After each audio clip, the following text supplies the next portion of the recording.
At ari nga ang pagkain mga kaprensi na halos hindi ko na nakikitang iluto sa panahon ngayon. Ay ang tawag po din sa pagkaing ari ay pasingaw.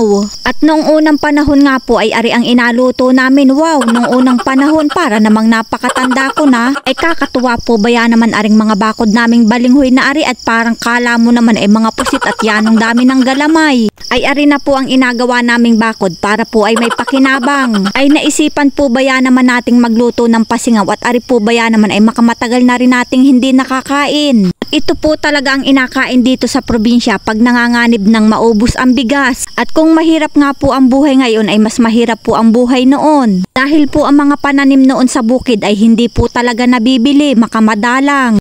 Ang uso po talaga nun ay palitan o barter. At pag nga po pumunta kayo sa palengke, ang kapalit ng inyong mga pananim ay mga tuyo at saka po ay mga suso. Kaya po talaga napakahirap makabili ng bigas noon. Kaya naman po hindi nawawala ang ganaring luto noon. At pagkatapos nga po nating yadyarin yan ay alagay na po natin yan sa bilao. Abilad po natin yan sa araw para po yan ay matuyo. At dahil nga po maganda ang sikat ng araw ngayon ay mga 2 araw lang po ito ay tuyong-tuyo na. At ayan na nga po pagkatapos nating ibilad sa araw ay ganyan na po ang kanyang itsura. At atin naman po yung abayuhin para po ay magpino. At naaalala ko din po talaga noon na uso ang utangan ng mga bigas sa kapitbahay. Ay ngayon ka po mangutang sa kapitbahay ng bigas ay talaga naman pong nakakahiya. Ang asabihin pa sa iyo ay ay kakaawa ka naman at wala ka ng pambiling bigas. At pagkatapos nga po nating bayuhin yan ay atin naman pong asalain para po ay pinong-pino. Para nga po mas lalong malinamnam yung ating alutuing pasingaw ay gata po ang ating tubig dyan. At maglagay na nga po tayo ng kinayod na binging niyog. At lagyan na rin po natin yan ng asukal. At kaunting asin. At lagyan laan po natin yan ng kaunting gata. At atin na po yung halu-haluin. At lagyan din po natin yan ng kaunting vanilla. At dahil nga po naglinis naman tayo ng kamay ay atin na pong kamayin yan dahil mahirap naman pong paahin yan. At kung medyo dry pa nga po siya ay pwede naman po kayong magdagdag ng kaunting gata. At pag ganyan na nga po ang kanyang itsura ay pwede na po natin yang bilog-bilogin. At wag po natin akalakihan ng gawa, yung katamtaman lang po ang laki. At pagkatapos nga po nating bilog-bilogin yan ay abutasan naman po natin yan sa gitna. At habang nagawa nga po tayo ng pasingaw ay talaga naman pong hindi maiwasang bumalik yung alaala ng ating kahapon. Kagaya po ng nagatagu-taguan sa liwanag ng buwan, nagapatintero, nagabahay-bahayan ay naku po ay talaga namang napakasarap balikan. Tapos makikipanooran ka ng TV sa kapitbahay. Tapos yung panooran mo pagsarang ka ng pinto.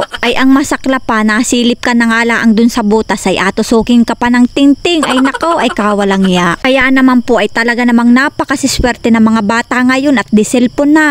At nilagyan po natin yan ng sapinadahon para po hindi dumikit sa ating steamer. At ayan na nga po, isalang na natin yung ating alutuing pasingaw ng maluto na. At pagkatapos nga po ng 30 minutes ay ayan, luto na po yung ating pasingaw. At pag nga daw po naabutan mo aring pinggan na ganari ay dapat daw po ay may anak ka na. Aroy! Ay ari po talaga ay 2 dekada ko nang hindi natitikman at para po ba yan namang limot ko na ang lasa na rin. Ay ano pang inaintay, tikman na natin yan nang maalala na natin ang lasa. At ang unang kagat nga ni ay naalala ko ang aking lola. At ang pangalawang kagat ko naman ay naalala ko naman ang aking lolo. Dahil nga po sila ang nagturo ng ganaring luto. Dahil nga po napakalambot ng ating pagkakaluto ay napakasarap. Mga ka-Frenzy, thank you for watching.